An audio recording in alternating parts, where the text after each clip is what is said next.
Perkenalkan, nama Robert Herwin Fangirae, nomor induk mahasiswa 2390174950564, nomor UKG-nya 20150401329, jurusan Manajemen Perkantoran dan Layanan Bisnis. Pada hari Senin tanggal 4 Maret 2024, saya akan melaksanakan praktek pembelajaran di SMKS Lembang sebagai uji kinerja UKM PPG Pendidikan Profesi Guru dalam jabatan kategori 1 angkatan ketiga tahun 2024 LPTK Universitas Negeri Makassar. Terima kasih, selamat menyaksikan.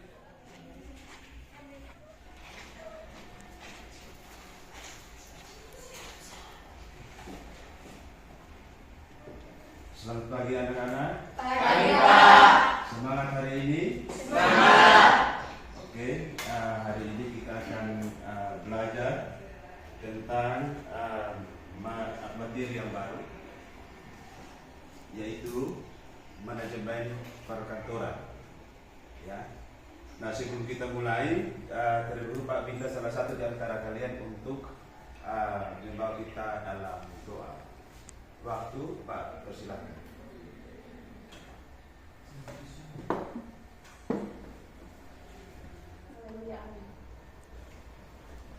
Terima kasih.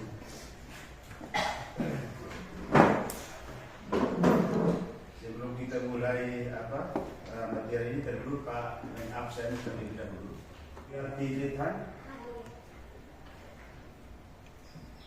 Mirna Adu. Terima kasih. Oke, pada pagi hari ini kita sama-sama belajar tentang jenis-jenis dokumen. Nah, capaian pembelajaran hari ini yaitu peserta didik mampu mengidentifikasi jenis peralatan kantor, menggunakan peralatan, menerapkan prosedur pemeliharaan peralatan kantor, menggunakan aplikasi perangkat lunak dan keras untuk perkantoran, serta mampu menerapkan prosedur untuk mencetak dokumen.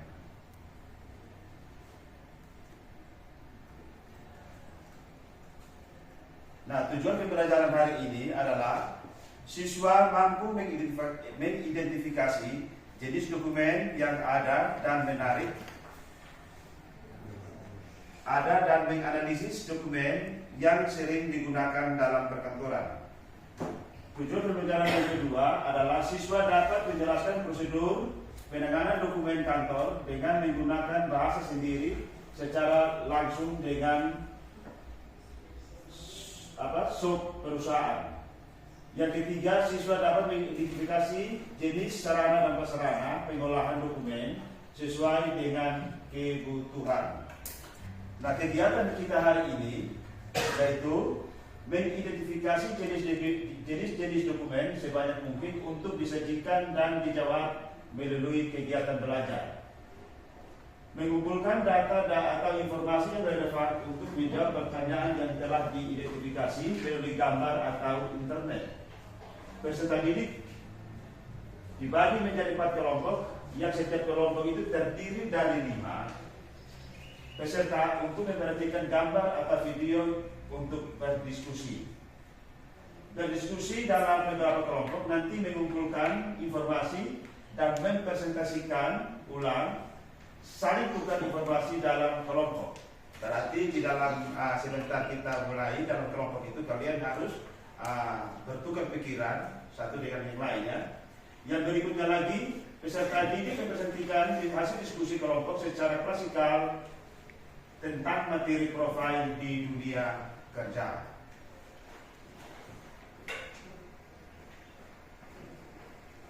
Dan yang terakhir, peserta didik mengungkapkan pendapat dan ditanggapi oleh kelompok lain dan menyimpulkan poin-poin yang penting dalam kegiatan pembelajaran.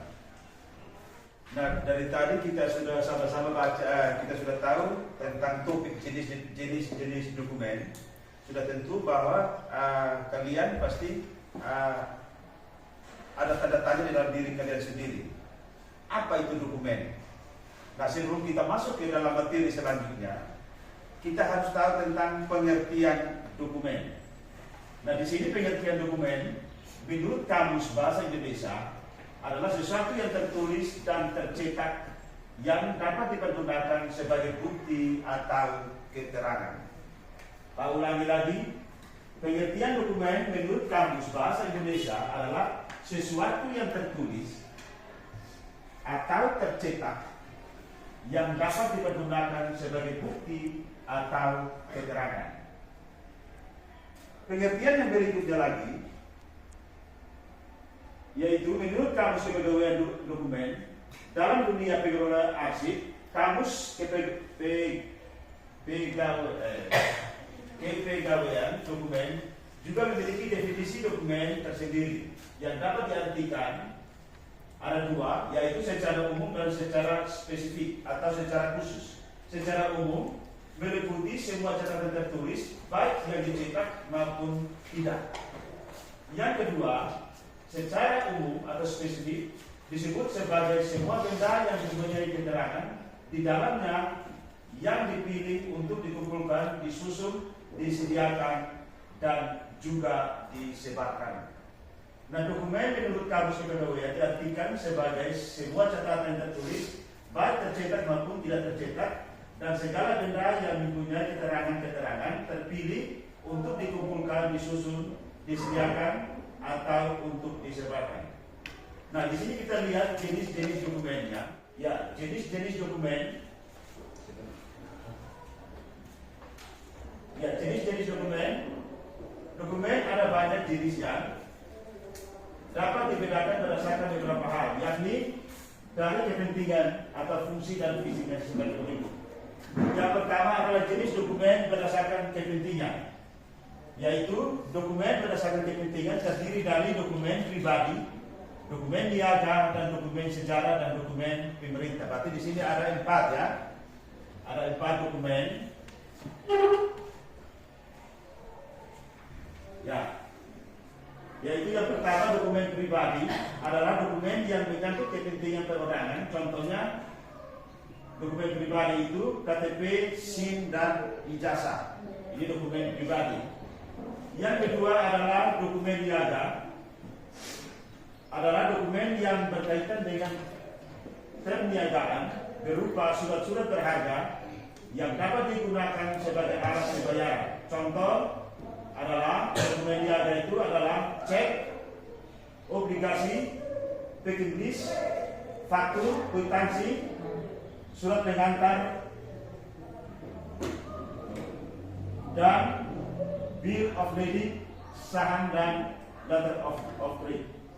Yang ketiga, dokumen sejarah adalah dokumen yang berkaitan dengan sejarah yang dapat berupa catatan penting dan digunakan sebagai alat pembuktian peristiwa yang terjadi pada masa lalu. Contohnya fosil, rekaman film, perjuangan autobiografi, tubuh dan naskah proklamasi. Yang keempat, dokumen pemerintah adalah dokumen yang isinya mengenai informasi ketatanegaraan dari suatu pemerintah yang digunakan sebagai pembuktian kegiatan suatu pemerintah. Contohnya, dokumen pemerintah itu adalah keputusan presiden, undang-undang, peraturan daerah, peraturan pemerintah, dan perjanjian kerjasama antar negara. Jadi di sini ada 4 dokumen yang perlu kalian harus pahami, dan di sini nanti setelah ini kalian akan ini diskusi. Ya, kalian akan diskusi dan akan mengetahui fungsi, ya, fungsi dan dokumen itu sendiri. Karena menurut dokumen pribadi kita lihat di sini KTP, contohnya dokumen pribadi KTP, SIM, dan ijazah. Berarti masih ada lain-lainnya lagi yang menjadi dokumen pribadi ya. Selain ini masih ada lagi. Nah, kita lihat ke bawah lagi fungsi dokumen ini. Di sini yang pertama digunakan untuk mencari informasi isinya terkait dengan isi dokumen dari beberapa pihak yang mencari dan membutuhkannya. Contohnya kalau kita punya ijazah, kita simpan. Ketika kalau kita mau lanjut ke universitas, sudah tentu kita harus pakai itu. Nah, itu yang disebut dengan dokumen pribadi ya.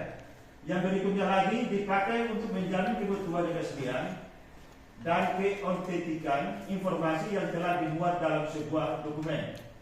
Yang ketiga, digunakan untuk menjaga dokumen agar tidak keasliannya tidak rusak.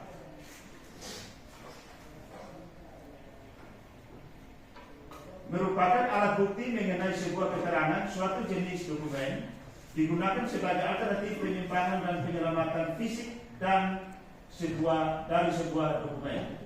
Nah, ini adalah beberapa materi secara singkat yang Pak sampaikan kepada kalian. Dan sebentar ini Pak akan bagikan kelompok untuk mendiskusikan ya dari materi yang tadi Pak paparkan di sini. Oke? Nah, untuk itu Pak akan, tadi ada berapa orang semua? 24. Ya, 24 orang. Pak akan bagi menjadi 4 kelompok. Silakan.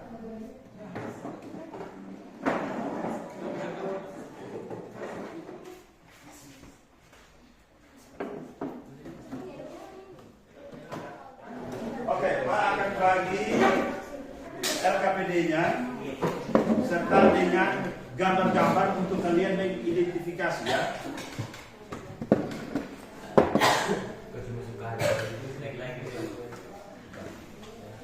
Waktu yang Pak berikan 30 menit dari sekarang.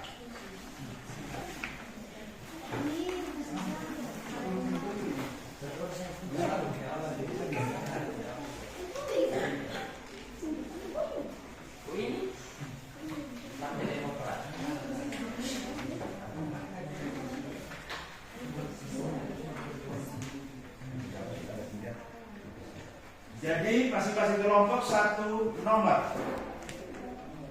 Jadi kelompok 1, kelompok 2, kelompok 3, kelompok 4. Berarti kelompok 4 itu yang nomor 4. Silakan.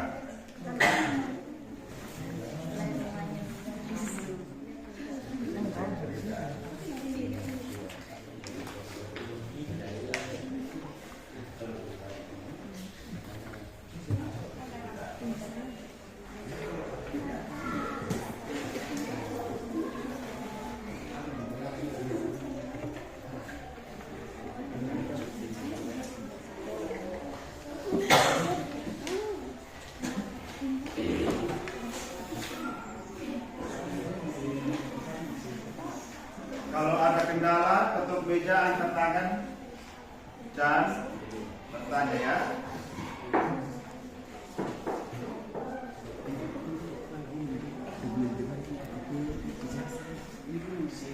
Waktu tinggal 5 menit lagi. Jadi cepat, yang belum selesai.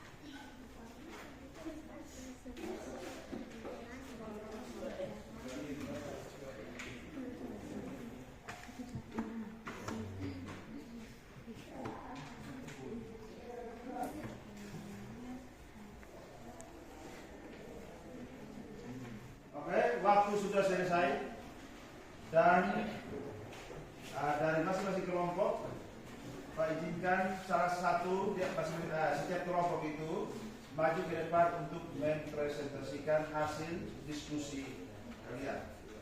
Mulai dari kelompok 1, silakan.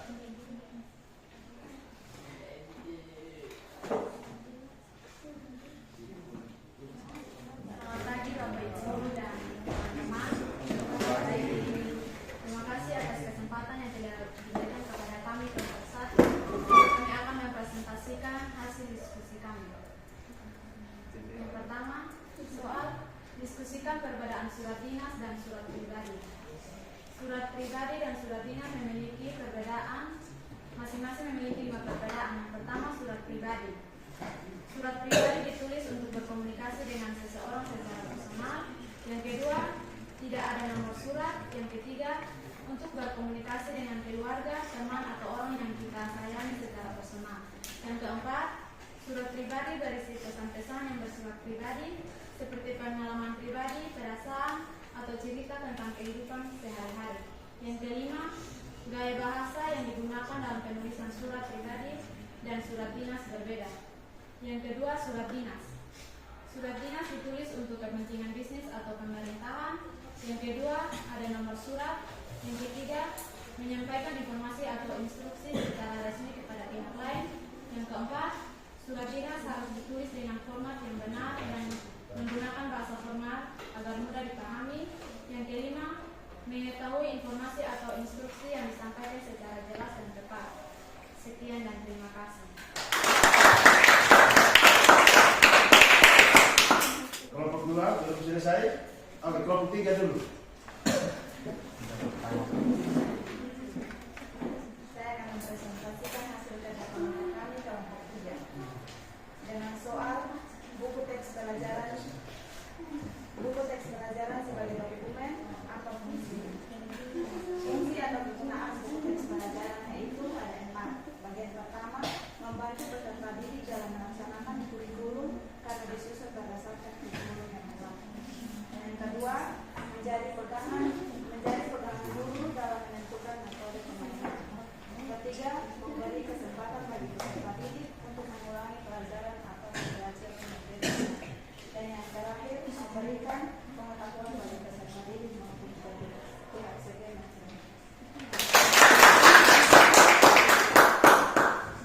Oke, kelompok 4 silakan.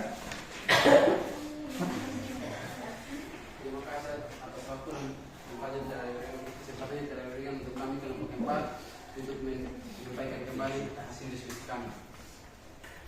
Soal diskusikan bersama temanmu tentang apa saja yang kalian ketahui tentang dokumen pribadi, dokumen sekolah, dan dokumen kantor. Jawaban yang pertama, dokumen pribadi contohnya KTP, SIM, ijazah, kartu keluarga, akte kelahiran, dan lain-lain. Yang kedua, dokumen sekolah. Contohnya daftar hadir, berangkat sekolah, pembelajaran surat keputusan, berangkat pembelajaran, surat keputusan pengangkatan kepala sekolah, dan laporan pertanggungjawaban. Yang ketiga, dokumen kantor. Contohnya yang pertama, laporan keuangan, dokumen pengiriman, kontrak kerja, serta dokumen persetujuan dan izin. Yang kelima, laporan penjualan, faktur, dan kwitansi. Sekian dan terima kasih. Oke, kelompok 2 silakan.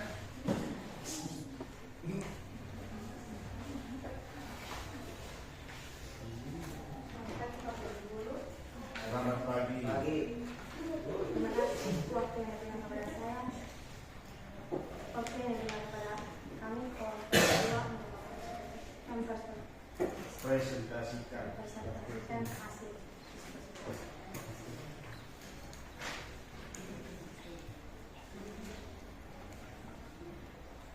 Pembelian surat yang pertama bersifat formal dan efektif. Yang kedua, memiliki bentuk fisik atau nyata. Yang ketiga, lebih bersifat pribadi. Yang keempat, dapat menjangkau daerah terpencil, daya jangkau lebih luas. 5. Ada pengiriman yang murah. 6. Lebih terlihat profesional. 7. Dapat dibuat sebagai bukti hitam di atas putih. 8. Dapat digunakan sebagai perwakilan diri atau perasaan. Yang ke-9. Bisa menjadi aset yang cukup berharga. Yang ke-10. Menunjukkan keseriusan. Kekurangan dari surat. Yang pertama, jangka waktu pengiriman surat yang cukup lama. Yang kedua, pengiriman surat yang kurang terjadi. Yang ketiga, kurang efisien. Yang keempat, cukup merepotkan karena harus datang ke pos. Yang kelima, memerlukan biaya tambahan, kertas, perangko, amplop, karena kemungkinan surat yang dikirim tidak sampai ke tujuan. Ketujuh, pembalasan karena kita sangat sedikit harus terjadi dengan baik. Sekian.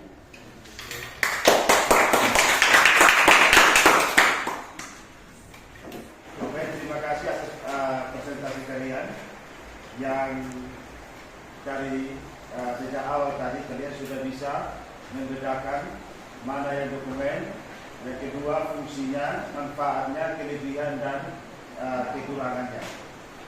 Untuk itu, Pak Ustadz banyak terima kasih.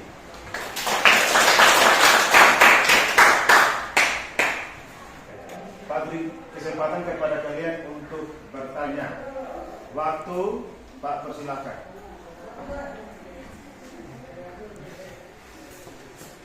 Ada yang bertanya?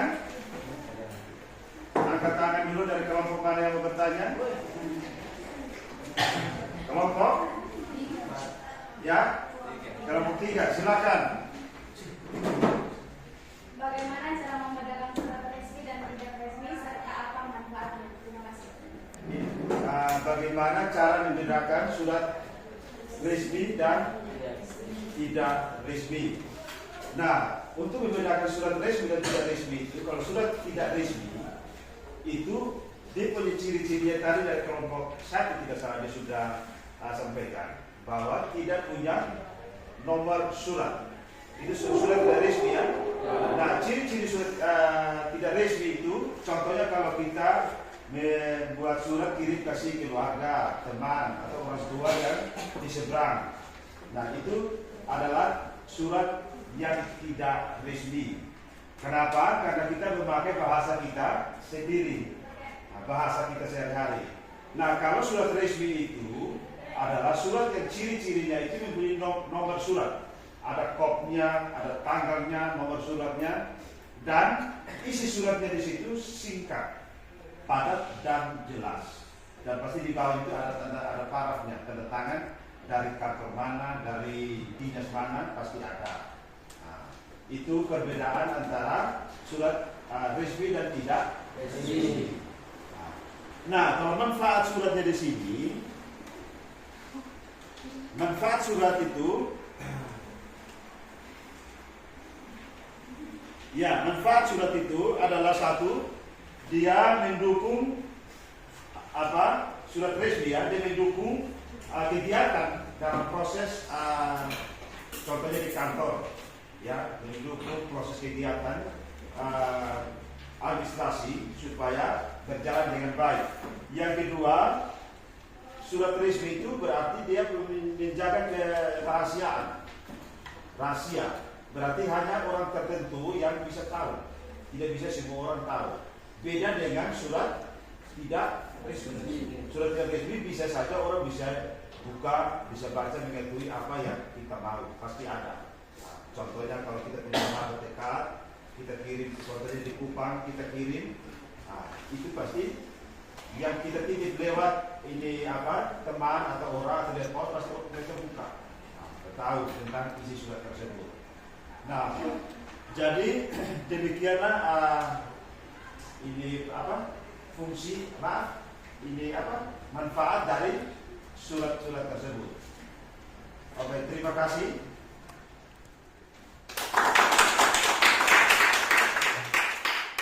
Tidak ada bertanya lagi? Tidak. Sudah mengerti semua? Sudah. Oke, beri tepuk tangan dulu.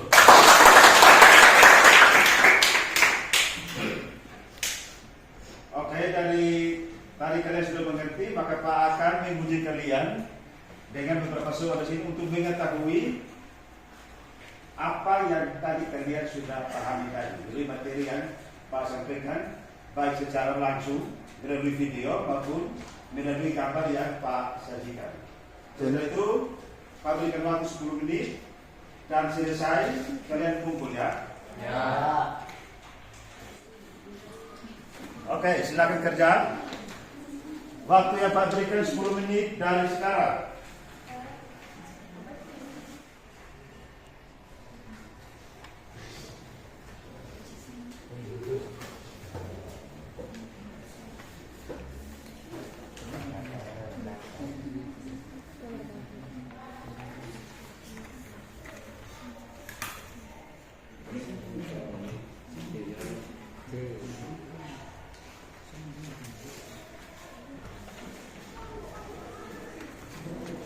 Masih 9 menit lagi.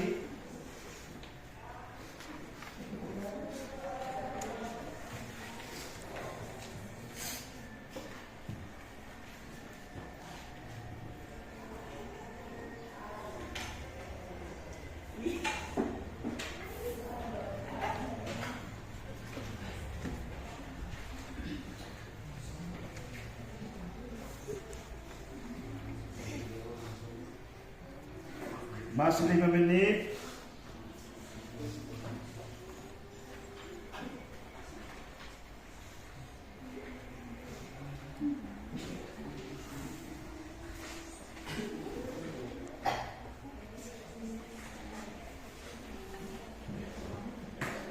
Masih 3 menit.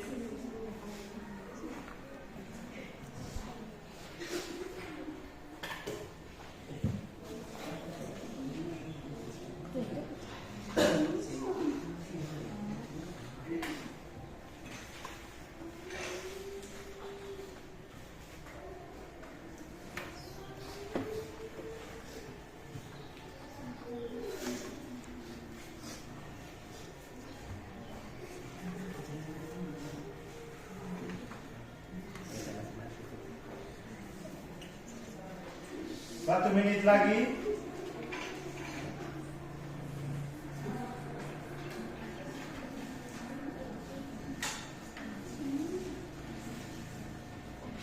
Sudah semua? Sudah semua? Oke, Pak hitung dari 1 sampai yang ketiga. Kalian kumpul ya. 1, 2, dan 3. Jangan lupa tulis nama.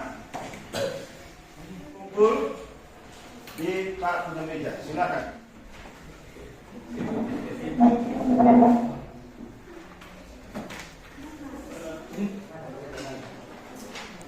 Dan kelompok berikutnya.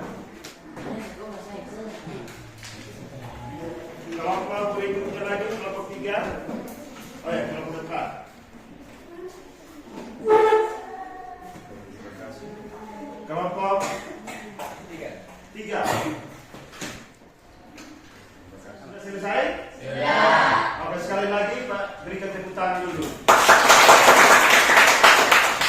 Demikian materi hari ini yang kita sama-sama belajar. Sudah tentu harapan Pak bermanfaat bagi kalian ke depannya.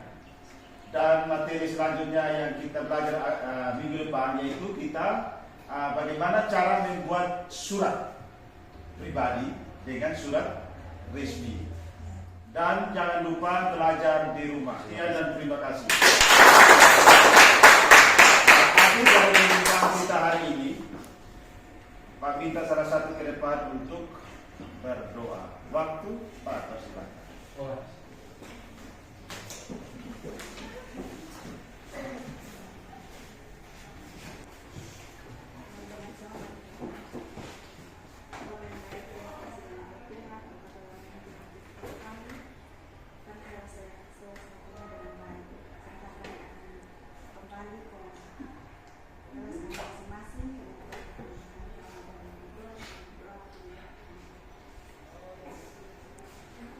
Terima kasih sudah mengisi kita dalam doa.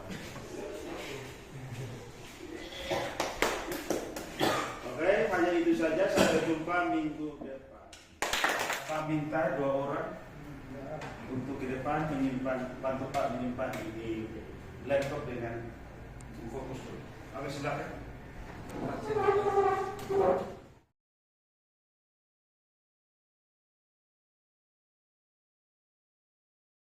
Bantuannya. Sama-sama. Oke. Sampai jumpa di minggu yang akan datang.